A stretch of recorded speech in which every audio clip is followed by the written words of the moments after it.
بسم اللہ الرحمن الرحیم۔ السلام علیکم، welcome to S A teaching zone. آج کی ہماری یہ ویڈیو 12th کلاس کی اردو کی ہے۔ بک کا نام ہے گلستان ادب۔ تو آج ہم کر رہے ہیں سبق نمبر 18، لیسن نمبر 18 ہے، لائن سے ہم چل رہے ہیں۔ تو سبق نمبر 18 ہے، یہ غزل نمبر 2 ہے جو آرزو لکھنوی کی لکھی ہوئی غزل۔ تو ہم نے نثر والا حصہ مکمل کر لیا تھا، اب ہم حصہ نظم پر ہیں۔ تو پہلے ہم جو ہمارے شاعر آرزو لکھنوی ان کا تعارف دیکھ لیتے ہیں۔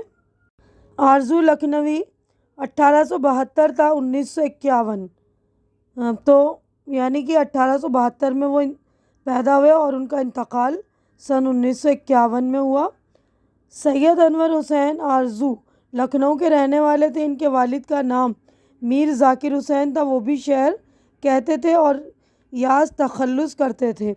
آرزو نے فارسی اور اپنے زمانے کے دوسرے علوم کی تعلیم لکھنؤ میں پائی، خاص طور پر عروض اور قواعد میں مہارت پیدا کی۔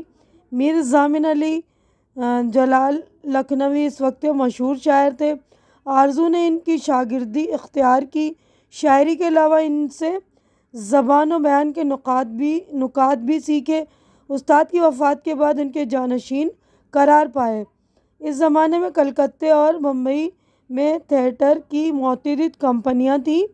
آرزو نے ان کے لیے کئی ڈرامے مثلاً متوالی جوگن، دل جلی بیراگن وغیرہ لکھے۔ فلموں کے لیے بھی کچھ گیت لکھے۔ نظام اردو زبان سے متعلق ان کا اہم رسالہ ہے۔ ان کے کلام کے 4 مجموعے شائع ہوئے ہیں: فغان آرزو، جہان آرزو، بیان آرزو اور سریلی بانسری۔ آزادی سے پہلے مہاتما گاندھی ہندوستانی کا پرچار کر رہے تھے، یعنی کہ ایسی زبان جس میں سنسکرت یا عربی و فارسی کے ثقیل الفاظ نہ ہوں۔ آرزو نے اس سے متاثر خالص اردو کی اصطلاح نکالی اور سریلی بانسری کے نام سے ایک ایسا شعری مجموعہ مرتب کر دیا جس میں فارسی عربی کے مشکل الفاظ نہیں ہیں۔ اس بات کی بڑی شہرت ہوئی اور اسے آرزو لکھنوی کا امتیاز سمجھا گیا۔ آرزو لکھنوی کا شمار ان با کمالوں میں ہوتا ہے جنہوں نے لکھنوی غزل کے رنگ کو نکھارا اور اسے ایک نئی سادہ زبان دی۔ تو یہ ان کا تعارف ہو گیا مکمل۔ اب ہم غزل کی طرف بڑھیں گے آگے۔ تو دیکھیے سبق نمبر 18 غزل نمبر 2 ہے، آرزو لکھنوی کی لکھی ہوئی۔ تو ایک شعر پڑھ کر میں اس کی تشریح کر دوں گی۔ تو سیاق و سباق کے حوالے سے ہم اس طرح لکھ سکتے ہیں کہ یہ اشعار یا یہ شعر ہماری درسی کتاب گلستان ادب میں شامل آرزو لکھنوی کی غزل سے لیے گئے ہیں۔ اس کے بعد جو ہماری مین تشریح ہے، مین جو شعر ہے ہمارا، جو بھی شعر ہے اس کی تشریح کر دیں گے۔ تو پہلا جو شعر ہے دیکھیے: اول شب وہ بزم کی رونق، شمع بھی تھی پروانہ بھی، رات کے آخر ہوتے ہوتے ختم تھا یہ افسانہ بھی۔ تو قاعدہ یہ ہے کہ رات ختم ہونے پر اول شب یعنی جب کوئی محفل آراستہ کی جاتی تو اس میں روشنی کے لیے شمع روشن کی جاتی۔ شمع روشن ہونے ادھر ادھر سے پروانے آ کر اس پر نثار ہونے لگتے ہیں۔ یہ عجیب منظر ہوتا ہے۔ شاعری نے اس منظر سے فائدہ اٹھا کر یہ شعر کہا ہے کہ بزم کی رونق، شمع بھی تھی اور پروانہ بھی۔ جیسے جیسے رات گزری، شمع بھی پگھل کر اپنے اختتام پر پہنچی اور پھر اس کے گل ہونے کے بعد نہ روشنی رہی نہ پروانے، یعنی ساری رات بزم کی رونق ختم ہو گئی۔ یعنی ساری بزم کی رونق یعنی جیسے جیسے شمع جو ہے نا بجھتی گئی تو پروانے بھی جو ختم ہوتے گئے نا، یعنی ساری بزم کی رونق ختم ہو گئی۔ رات کے ختم ہوتے ہوتے حسن یعنی شمع کا عشق اور پروانے کا فسانہ بھی جو ہے ختم ہو گیا۔ یعنی جب تک حسن ہے اس کے چاہنے والے بھی ہیں، اور جب حسن نہیں ہوتا تو پروانے بھی نہیں ہوتے۔ یعنی جب حسن ہوتا ہے یعنی شمع ہوتی ہے تو پروانے ہوتے ہیں، یعنی عشق ہوتا ہے، حسن کے ساتھ عشق اور شمع کے ساتھ پروانے۔ اب اگلا شعر ہے: ہاتھ سے کس نے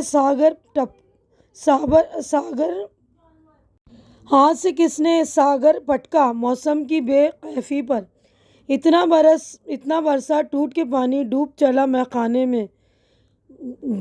میخانے بھی۔ تو عام بات ہے کہ موسم بہار ہو یا ابر چھایا ہو تو شراب پینے میں ایک خاص لطف آتا ہے۔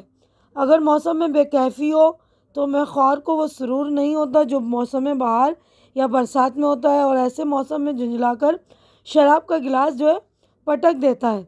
شاعر نے اس کیفیت سے فائدہ اٹھا کر کہا کہ ایسا کون سا میں خوار ہے جس کے ساغر پٹکنے سے قدرت نے اتنا پانی برسایا کہ شراب خانہ تک ڈوبنے لگا، یعنی قدرت کو میں خوار کی جھنجھلاہٹ پر رحم آ گیا۔ اب اگلا شعر ہے، ایک لگی کے دو ہیں اثر اور دونوں حزب مراتب ہیں، لو جو لگائے شمع کھڑی ہے رقص میں ہے پروانہ بھی۔ تو شاعر کا کہنا ہے کہ شمع اور پروانہ دونوں پر عشق کا اثر حزب مراتب یعنی حیثیت مرتبہ کے مطابق ہو رہا ہے۔ شمع لو لگائے یعنی روشن ہو رہا ہے، یعنی اس کی لو میں روشنی ہے، اس کی روشنی کو دیکھ کر پروانہ اس کا طواف کرتا ہے، یعنی اس کے چاروں طرف گھومتا ہے، لو کے قریب پھڑپھڑانے لگتا ہے۔ شاعر نے اسے دل کی لگی میں رقص کرنے سے تعبیر کیا ہے۔ حقیقتاً اس طرح پروانہ شمع پر نچھاور ہو جاتا ہے، شمع کو بھی پروانے کی آمد کا انتظار رہتا ہے۔ اسی کیفیت کو ایک لگی کے دو ہیں اثر کہا ہے۔ اب اگلا دیکھتے ہیں، اگلا شعر ہے، دونوں جولاں گاہے جنوں ہیں بستی کیا ویرانہ کیا، اٹھ کے چلا جب کوئی بگولا دوڑ پڑا دیوانہ بھی۔ ایک سچے عاشق کے لیے بستی ہو یا ویرانہ، دونوں ایسی جگہ ہے جہاں اس کی محبوبانہ حرکتیں ظاہر ہو سکتی ہیں۔ کسی بگولا کے اٹھ کے چلے جانے سے دیوانے کے دل و دماغ پر یہ اثرات مرتب ہوتے ہیں کہ شاید یہ لیلا کا کارواں جا رہا ہے، وہ اسی سمت دوڑنے لگتا ہے۔ اب دیکھیے آخری شعر ہے، حسن و عشق کی لاگ میں اکثر چھیڑ ادھر سے ہوتی ہے، شمع کا شعلہ جب لہرایا اڑ کے چلا پروانہ بھی۔ تو ہمارا مشاہدہ یہ ہے، یعنی ایک آبزرویشن ہے کہ شمع کے روشن ہوتے ہی، یعنی شمع جب اس کا شعلہ جو نکلتا ہے اس کے روشن ہوتے ہی پروانہ اڑ اڑ کر اس کے نزدیک پہنچ جاتا ہے، اور یعنی حسن ہی عاشق کے دل میں اپنی محبت جگاتا ہے۔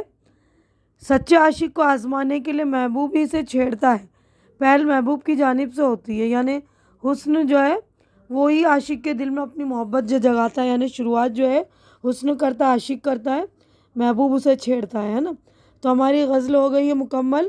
تو یہاں پہ شاعر کا نام دیکھیے آرزو لکھنوی۔ تو یہ والا صفحہ ہمارا مکمل ہو گیا۔ نیکسٹ پیج پر ہم چلیں گے، دیکھیے اگلے صفحے پر جو ہے مشق۔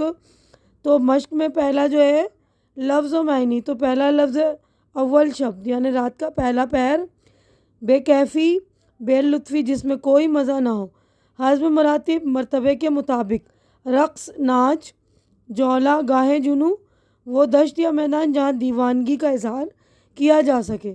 اب اس غزل سے متعلق غور کرنے کی بات ہے، دیکھیے اردو شعر و ادب کی تاریخ میں دکن، دہلی اور لکھنؤ بڑے ادبی مراکز تسلیم کیے جاتے ہیں۔ انہی ادبی اصطلاح میں عام طور پر ادبی دبستان کہتے ہیں۔ دبستان کا مطلب مدرسہ ہوتا ہے۔ آرزو لکھنوی دبستان لکھنوی کی آخری نسل سے تعلق رکھتے ہیں۔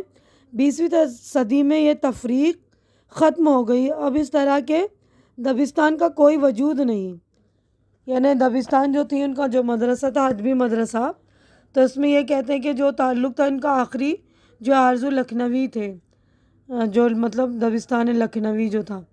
اب سوالات ہمارے شروع ہیں، یہاں پر دیکھیے 3 سوالات ہیں، تو تینوں کے ہم جوابات دیکھیں گے۔ پہلا سوال ہے دبستان لکھنؤ کے 5 شعراء کے نام لکھیے، تو جوابات دیکھ لیجئے۔ تو دیکھیے دبستان لکھنؤ کے 5 شعراء امام بخش، ناسخ، خواجہ حیدر علی آتش، انشاء اللہ خان انشا، قلندر بخش جرأت اور پنڈت دیا شنکر نسیم۔ تو یہ 5 جو ہے شاعروں کے نام ہیں، شعراء کے۔ آرزو لکھنوی کی غزل کی امتیازات کیا ہیں؟ آرزو لکھنوی کی غزل کے امتیازات یعنی خاص بات جو ہے جو دوسروں سے الگ ہوتی ہے، یہ کہ آرزو نے اپنے معاصر شعراء کے مقابلے میں عربی فارسی کے ثقیل الفاظ کے استعمال سے گریز کیا ہے۔ ثقیل جو ہے مشکل الفاظ ہیں ان سے پرہیز کیا۔ انہوں نے غزل کو ایک نیا روپ دیا، آسان اور ہندی آمیز زبان استعمال کی جسے انہوں نے خالص اردو کا نام دیا ہے۔ اب سوال نمبر 3 ہے، صنعت تضاد کسے کہتے ہیں؟ اس غزل کے